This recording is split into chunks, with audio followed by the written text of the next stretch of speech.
네, 여러분 안녕하십니까? 오래간만에 반가운 손님 모셨습니다. 정미경 최고위원님이십니다. 어서 오십시오. 안녕하세요. 네, 지금 당의 뭐 절체절명 아닙니까? 지금 2달도 안 남아서 완전 비상이죠? 네, 지금? 비상입니다. 최고위원님은 어디로 이렇게 유세라고 그럴까? 저는 지금 뭐 하고 계세요? 저는 지금 뭐라냐면요. 네. 홍보 미디어 총괄 부본부장이에요. 홍보 미디어 총괄 네. 부본부. 이 홍보 미디어가 굉장히 중요한 건데. 지금 그렇죠. 부본부장이고 본부장은 누구예요? 이준석 대표. 그 사표 내지 않았어요? 네, 사표 아니죠. 냈지만 본부장 사표 냈다가 예, 냈지만 사실은 실질적으로는 다 하고 있죠. 하고 있고. 예, 왜냐하면 지금 우리가 이 작업을 네. 뭐 지금 하면 안 돼요. 미리 다 해놓은 거를 지금 진행시키고 있는 거잖아요. 예. 그렇지. 그러니까 예를 들면 윤석열차. 윤석열차. 네, 그거 그렇지. 깜짝 안 놀라셨어요? 네. 박사님 놀라셨을 텐데 안 놀라셨어요? 아니 그 아이디어 괜찮았죠. 좋았어요. 예. 약간 북한스러운 것도 있지만 아니 괜찮았어요. 근데 그게 이제 그 메타버스 이재명의 네, 거기에 대항하는 거예요. 그렇죠. 근데 정책 홍보 차량이라는 걸 인정받아야 돼 선관위에서. 그거 제가 했습니다. 어이구 큰일 하셨네. 네. 그리고 뭐 유세 현장 이렇게 따라다니시기도 하시는 거예요? 어떻게 하시나요? 그거는 우리는 각자 하죠. 각자. 예, 왜냐하면 거기는 그 또 따라다니는 팀이 있으니까요. 네. 각자 우리는 그 영역을 확보해서 자기 일을 열심히 하는 게 더 중요하니까. 지금 홍보 이제 중책을 맡으셨는데 네. 하다 보니까 분위기라는 걸 느끼잖아요. 네. 지금 분위기 어떻습니까? 분위기 좋습니다. 윤석열에 대한 분위기 좋아요. 네. 홍보하다 보면 그건 느끼잖아. 네, 왜? 네. 피드백이 오잖아요. 네, 네. 좋아요. 그리고 호남 손편지 아세요? 호남 손편지. 그게 뭐냐면 예비 후보 때 왜 예비 후보 홍보물을 보내거든요. 네네. 그게 이제 우리 그 주민의 10% 인구 전체 인구의 10%니까 그게 마침 호남 인구랑 맞는 거예요. 그래서 윤석열 우리 후보님이 호남 손편지를 써서 손편지 써서. 우리가 그거를 갖다가 호남에 몰빵한 거예요. 네. 호남에. 네. 좋다. 네. 제가 그래 저도 이렇게 저는 아니 그러니까 저도 당원도 아닌데 네. 보세요. 당원도 아닌데 저는 네. 이렇게 윤석열에 관한 윤석열 응원하는 책을 썼지 않습니까? 요거 시청자 여러분 교보문고 인터넷에서 꼭 주문하셔서 요거 1위를 만들어 주셔야 됩니다. 그래서 윤석열 돌풍도 일으키지만 저도 또 개인적으로 인쇄 받으니까 저도 도와주시는 거. 의리 구독이 아니라 의리 구매 꼭 교보문고 인터넷에서 구매한 집중력이 있거든요. 거기서 1위 되면 쫙 다 1위 되는가. 교보문고 인터넷에서 저자 이봉규 초도 나오고요. 아니면 다시 한번 독하게 윤석열 쳐도 되고요. 왜 윤석열인가 쳐도 됩니다. 근데 왜 제목을 독하게 했어요? 이거는 이제 지금 국민의힘이 그 독하게 안 하는 것 같아서 그 다음에 이제 캠프 그리고 우리 지지자들도 독하게 해야 되는 이유가 여기 안에 있습니다. 독하게 윤석열을 밀어야 되는 이유가 그러니까 닥치고 윤석열을 밀어야 그렇지. 된다. 그런 의미인 거죠. 네, 그겁니다. 그리고 왜 윤석열인가가 이 안에 다 있어요. 왜 윤석열인가? 그다음 김건희 여사에 대한 것도 여기 다 있고요. 방송 신문에 안 나왔던 그 팩트들, 비하인드 스토리들이 안에 있으니까 재미도 있으니까 여러분들 많은 관심이죠. 꼭 교보문고 인터넷에서 구매해 주시고요. 자, 저도 이러는데 당원도 아닌데 제가 이거 홍보 좀 도와주는 거 아닙니까? 자, 그런데 그 열차. 그럼 우리 당은 이 책을 홍보해야 될 것 같은데. 그렇죠. 책 좀 홍보해 주세요.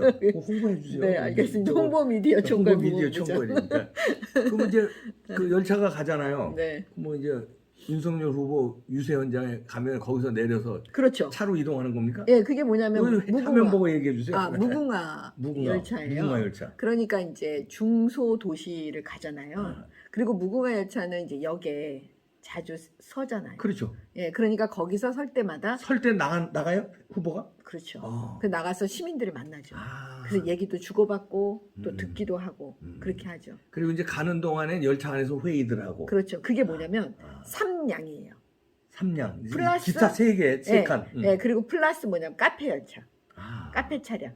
그렇지 뭐 음료수도 먹고. 예, 그 다음에 무슨 간담회도 해야 되고 그러니까. 그렇지. 기자들하고 함께 뭐 이런 거. 네. 좋네요. 너무 좋죠 아이디어. 네, 좋아요. 네. 그래도 이준석 대표가 낸 거예요. 아니 그 김일성 3부자가 그 기차 타고 주로 중국 가고. 아까 그래서 북한스럽다고 그렇게 하신 거예요? 걔 김정은이도 그 러시아나 중국 갈 때 그 기차 타고 가잖아요. 아니 나는 북한스럽다라고 반응을 내신 분은 처음 봤어요. 북한스러워가지고 하여튼 뭐 아이디어는 독특했고요. 네. 홍보 분위기는 지금 좋아요. 네. 그리고 이번에 김건희 여사 얘기 안 할 수 없는데 아니 그 반응이 좋던데 나는 걱정했었어요 조금.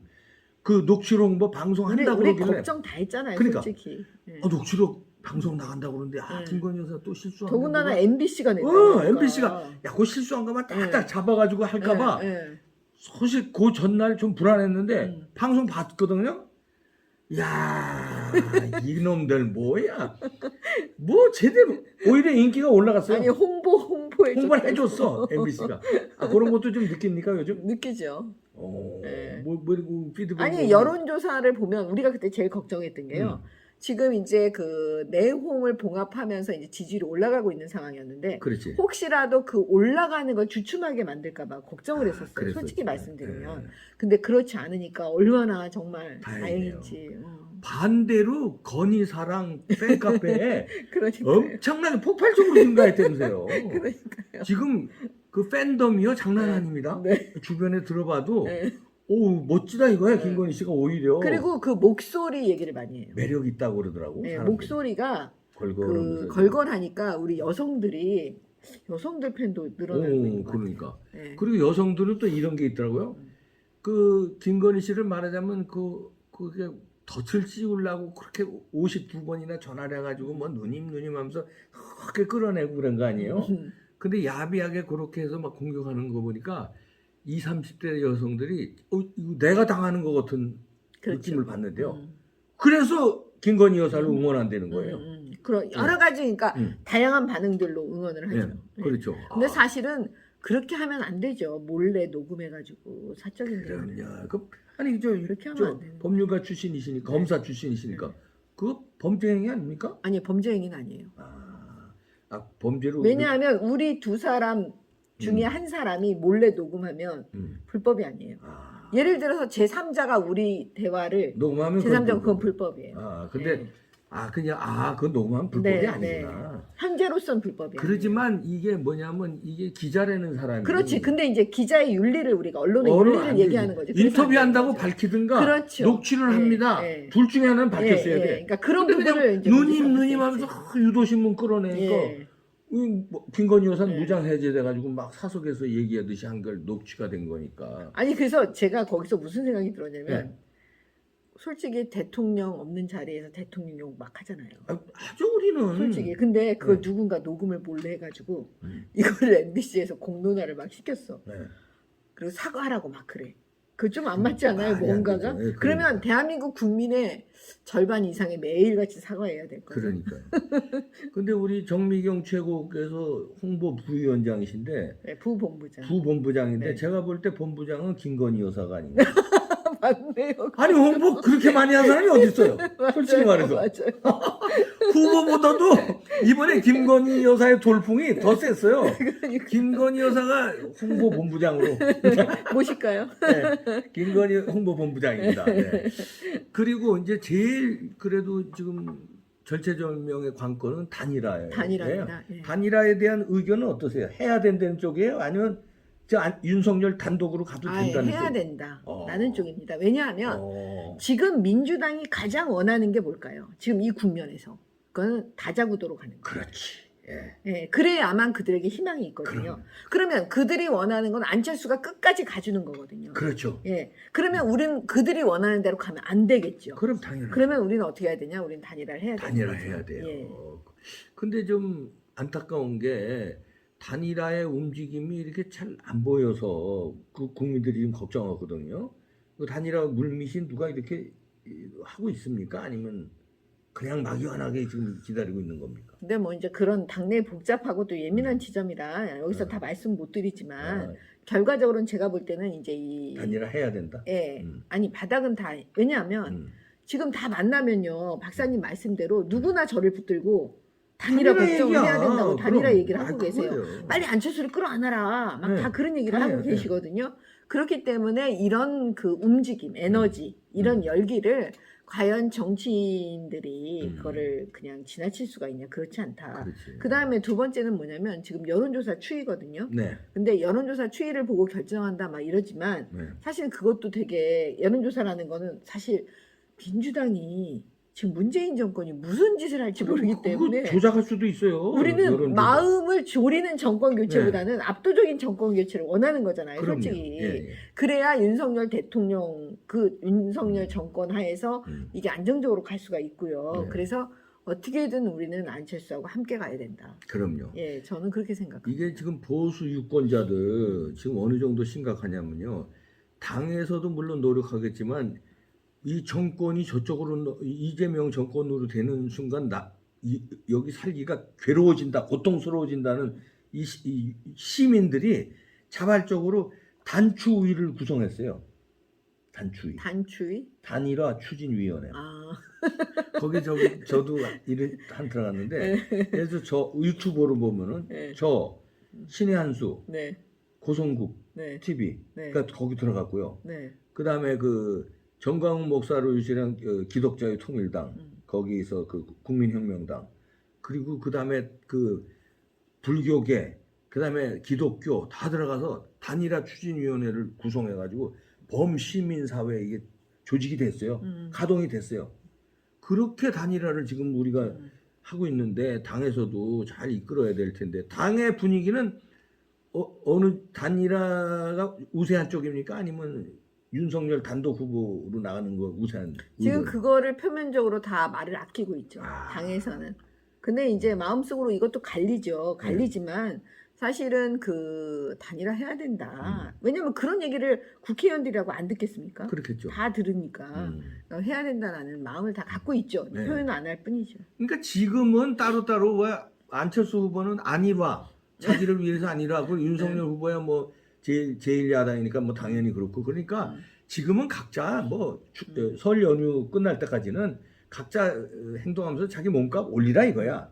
그러니까 투표용지 인쇄되기 전에 극적으로 여론조사를 돌리든가 단일화 합의해서 네. 누구 한 사람 올리고 네. 그 한 사람은 깨끗이 손 들어주고 그 다음에 공동정부식으로 DJP 연합이요. 과거에. 그렇지. 그 얘기들을 DJP. 보수적인 언론인들께서 굉장히 말씀을 많이 하세요. 네. 예, DJP 연합으로 가도 좋지 않겠냐. 그래서 이렇게. DJ가 JP를 총리시키잖아요. 그렇죠. 그런 식으로 네. 윤석열 대통령, 안철수 총리. 네. 좋은 구도입니다. 좋잖아요. 그럼 예, 안철수도 총리하고 그 다음을 또 넥스트를 네. 노릴 수 있으니까. 네. 그러면은 깨끗하게 승부할 수 있고 예, 또 안철수가 이길지도 몰라요. 그건 또 뭐 어떻게 몰라. 근데 제가 이제 독하게 윤석열 응원하려는 왜 윤석열인가 이 책을 제가 썼습니다만 오늘 책 예, 책 홍보하시느라고. 홍보해야 돼. 저도 홍보위원. 그러니까 정미경 최고는 네. 예, 그렇구나. 네. 그 이준석 대표는 단일화에 약간 미온적으로 반대하는 입장인 것 같고 윤석열 후보 입장은 어때요? 아직 모르지만 후보님은 하시려고 하지 않을까요? 왜냐면 이겨야 되니까. 네. 그리고 그냥 이기는 게 아니라 압도적 얘기했어요. 압도적으로 이기고 싶으니까. 그 얘기 입에 달고 살았으니까. 네, 그러니까. 그러려면 아니 이거는 단일화. 그냥 조심스럽지만 그냥 추론하는 겁니다. 맞습니다. 예. 네. 그 단일화를 해야 돼요. 그래서 저는 단일화 반대하면은 그 사람은 정권 교체를 간절히 원하지 않는 사람으로 이 취급당해요. 잘못하다가는. 지금요 만약에 이렇게 가정을 해봅시다. 단일화에 누가 핀트를 놨든지 간에 이거 윤석열이든 안철수든 만일에 단일화에 실패해서 만약에 최악의 경우 대통령 선거에 졌으면요 윤석열 안철수 둘 다 만고의 역적이 됩니다. 그렇죠. 그건 완전히 매장당해요. 네. 지난번 홍준표 안철수 단일화 안 했던 그 상황이 그거 시대 상황이 달라요. 달라요. 완전 달라요. 예. 그죠? 예. 그러니까 그냥 무조건 해야 돼요. 무조건 해야 돼요. 예. 아까 제가 말씀드렸잖아요. 민주당이 원하는 거. 음. 그거는 철수가 끝까지 안철수가 끝까지 그렇죠. 가는 거거든요. 그렇죠. 그거 하면 안 되는 거죠. 네. 민주당이 원하는 걸 왜 해주냐고요. 그렇죠. 예. 그럼요 단일화가 이제 깨지면은 여러 가지 저쪽에서 쓸 카드가 많습니다. 되게 많아요. 저는 지금 제가 제일 걱정하는 게 뭐냐면 문재인 대통령이 됐을 때 41%였어요. 네. 대강. 맞아요. 네, 41%죠. 지금 그 이재명 후보가 지금 이 지경에 이르렀는데도 35%, 36%, 34%의 박스권에 있잖아요. 그럼 무슨 얘기냐? 지금 그 4%요. 41%에서 뭐 대강 치면 4~5%가 지금 이쪽으로 안 오는 거잖아요. 예. 문재인 대통령 지지율로 예. 봤을 때. 그러면 그걸 친문 세력이라고 우리가 보는 거예요. 그렇죠. 근데 그 친문 세력이 지금 뭐냐? 구경하고 있어요. 맞아요. 예. 근데 만약에 3자 구도로 가면 이길 수도 있다고 생각하는 생각 저는 이들이 싫어도 탄압하지. 예, 이재명한테 간다. 왜냐면 선거는 그렇거든요. 예. 아예 그냥 포기할 때는 아예 포기해. 그냥 뭐 근데- 그럼 난 윤석열 할래. 예를 들면 그분들이 아니면 나는 그냥 중도에 있을래. 아 나도 이번에 투표장에 안 나가. 이렇게 생각하실 수 있잖아요. 그렇죠. 어차피 지는데. 근데 그렇지 않고 만약에 이게 3자 구도 해볼 만해. 딱 하는 순간 뭐냐면 이들은 결집해서 민주당으로 가죠. 네. 저는 이걸 두려워하는 그러니까 겁니다. 그게 나타난 게 지난번 오세훈 시장 압승이에요. 예. 그때 그 전에는 사실 이 국민의힘에 지금 여기 계시지만 좀 듣기 거북하시겠지만 지리멸렬했어요. 국민들이 아니, 저 당 되겠어? 국민의 짐이야 이 소리까지 나왔는데 윤석열이 저 대안으로 등장하면서 맞아요. 이쪽에 힘을 실어주니까 그때 그냥 확 올라가는 예, 거거든요. 예, 맞아요. 그걸 반대로 생각하면 저쪽이 네. 이재명이 이길 수도 있겠네 하는 희망을 주면 그렇지 희망을 주면. 단일화 안 되면 희망이 완전히 커지지. 네. 그래서 제가 걱정하는 거예요. 그게 제일 예, 걱정이고요. 그거 하나 남은 것 같아요 이제. 예, 그것도 있고 단일화가 안 되면 쓸 카드가 많습니다. 제가 걱정한 건 단일화 안 되면요 부정선거 또 들어가요. 저는. 예, 근데 그 부정선거요. 예. 그 박사님 이번에 성관이 조혜주 사건 아시죠? 예 그걸로 인해서 아니 성관이의 그 직원들이 아무튼 집단 행동을 했잖아요. 이건 진짜 초유의 사태거든요. 초유의 사태죠. 네, 이걸로 보면 아 이제 부정선거에 대한 거는 좀 조금 안심은 했는데 안심하게 하늘이 도와주는구나. 네. 자, 그거 좀 좋은 포인트인데요. 선관위 전 직원이 한 명도 안 빼놓고 그렇게 단체 행동한 건 뭐냐면요. 아, 조혜주로 인한 부정선거의 의혹, 국민들이 의혹을 보내는 자기네들이 따가운 시선을 받는 걸 아는 거예요. 근데 자기 거기 직장이야. 거기서 정년퇴직까지 해야 돼. 근데 부정선거 집단으로 몰리는 거에 대해서 인식을 하고 있어요. 지네들은 가담을 안 했을 거예요. 그럼 직원들은 가담 안 했지. 위에 조혜주하고 몇 명만 했겠죠. 근데 이거 이상하다는 걸 인식했다. 그래서 조혜주 나가라. 이렇게 된 거예요. 그렇다 보면 이번에 부정선거 하기가 만만치 않을 거예요. 껄끄러울 거예요. 왜냐하면 선관위 전 직원이 단체 행동을 했다는 거는 경고의 사인도 되는 거거든요. 부정선거 이번에 하지 말아라는 경고도 되는 거거든요. 우리 모르게 했는데 나중에 보니까 이거 이상하더라. 왜 여러 가지가 이상하잖아요. 재검표 과정에서 나온 여러 가지 부정선거의 증거들, 그 다음에 아직까지 재판 결과를 내놓지 않는 거 125군데 선거 무효 소송이 들어갔는데 한 군데도 내놓지 않았어요. 아직 결론을. 그런 거 선관위 직원들은 다 알고 있단 말이에요. 왜냐하면 6개월 내에 결과 내놓게 된 게 선거법인데 이거 왜 안 내놓지? 이거 이상하다. 선관위 직원들끼리 쑥덕거릴 거예요. 야 이거 뭐 진짜 저 보수 저 사람들이 얘기하는 것처럼 부정선거 한 거 아니야?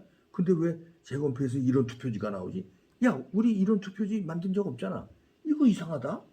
이거 그럼 어디서 중국에서 온 거야? 이거 어떻게? 우리 발주할 땐 분명히 150 투표용지 150g으로 발주해서 계약했는데 아니 100g으로 왜 150g짜리가 무대 위로 나오지? 수천 장이? 야 이거 이상하지 않니? 저들끼리 막 얘기를 했을 거야. 그래서 조혜주 야 이거 안 된다.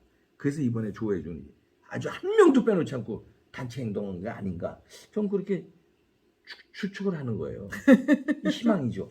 아니 그냥 저는 그 옛날에 그 검찰에 있을 때 그 연판장을 돌리고 검사들이 집단 행동을 한 적이 있었어요. 그래요. 예. 예.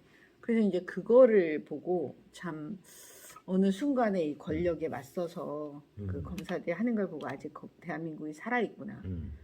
한편으로 또 그런 생각도 했었거든요. 근데 이번에 사실 선관위가 이런 적이 없었기 때문에 처음이에요. 사상 초유. 아니 생각을 해보세요. 우리가 조국 사태라는 걸 겪으면서도 검찰이 어떻게 했죠? 연판장 안 돌렸거든요. 그러니까. 네, 우리 과거에 우리의 그거하고 달랐던 거예요. 정미경 검사 시절에는 예. 연판장 그래도 불의를 보면 돌린 적이 있었는데. 네. 그때만 근데 해도. 지금은 그런 게 없으니까 없죠. 솔직히 이 참 좀 어떻게 보면 이게 뭘까? 막 이렇게 세월이 이게 사람들을 이렇게 만든 걸까? 검사들을. 하여튼 여러 가지 복잡한 생각을 솔직히 했거든요. 네. 근데 이번에 이제 선관위가 더군다나 정치적 중립 생명으로 하는 곳인데, 근데 그 생명을 어디다 딴 데다가 맡겨놓고 온 사람들 저희 여태까지 했었잖아요. 예. 솔직히 말씀드리면. 근데 이제 이번에 그런 일이 사건이 터지니까 아 이건 하늘이 우리나라를 돕는구나. 맞아요. 그냥 저는 어떻게 보면 감각적으로 그냥 그렇게 느꼈다고. 예. 예. 역사의 그 중요한 순간 보면요. 네. 그런 그 하늘이 돕는 거를 느끼는 게 느끼는데 있어요. 제가 이번에 그걸 느꼈다니까요. 박정희 대통령이 네. 혁명할 때도요. 네. 5.16 때도 그때도 하늘이 도운 이 작전이 들어갔어요. 노출이 됐어요. 쿠데타 박정희 소장이 쿠데타 일으켰는데 정보가 샜어요. 그래서 저쪽에 진압 작전이 들어가는데 그때 그냥 새벽에 저지르는데 역사가 하늘이 도운 것처럼 어떻게 이게 잘 되거든요. 아, 그것도 있어요. 갑자기. 네, 뭐. 그 처음에 이제 우리 해방되고 나서 그치 그때. 그거 아시죠? 조선공산당이 처음에 이승만 띄운다니까요. 네. 자기네가 조선인민민주주의공화국 뭐 만든다고 그래서 그러니까. 왜 막 띄운단 네. 말이에요. 이승만 데려. 왜냐면 미국 때문에. 네. 그랬는데 문제는 뭐냐면 들어와서 이승만이 나는 공산당이 싫다 그러니까 그러니까. 갑자기 두 번째 삐라를 만든 거예요. 네. 이승만에 대한 나쁜 얘기를. 근데 첫 번째 너무 훌륭한 사람으로 만들어놨기 때문에 음. 두 번째 삐라는 효과가 없는 그렇죠. 거예요. 그게 하늘이 돕는 거예요. 하늘이 돕는 거예요. 그래서 결국은 이승만이 대통령 되도록 만들어준 거죠. 그러니까. 예. 그 이번에도 선관위의 이런 단체 행동도 그 부정선거 못하게끔 부정선거 못하고 단일화되면 막 101% 이깁니다. 아니 그러니까는 국민 여론이. 지금 우리 박사님하고 저하고 이제 똑같이 걱정하는 건 우리는 완벽하고 완전하고 마음 졸이지 않고 그 다음에 그 압도적으로 네. 이렇게 정권 교체 되기를 바라는 거잖아요. 그래서 우리가 단일화하자는 거고요. 네, 단일화로. 자, 네. 정미경 최고 말 들으니까 안심이 좀 되네요. 그 최고위원 중에 이런 생각을 가지고 있다는 분이 계시니까 단일화로 갑시다. 단일화.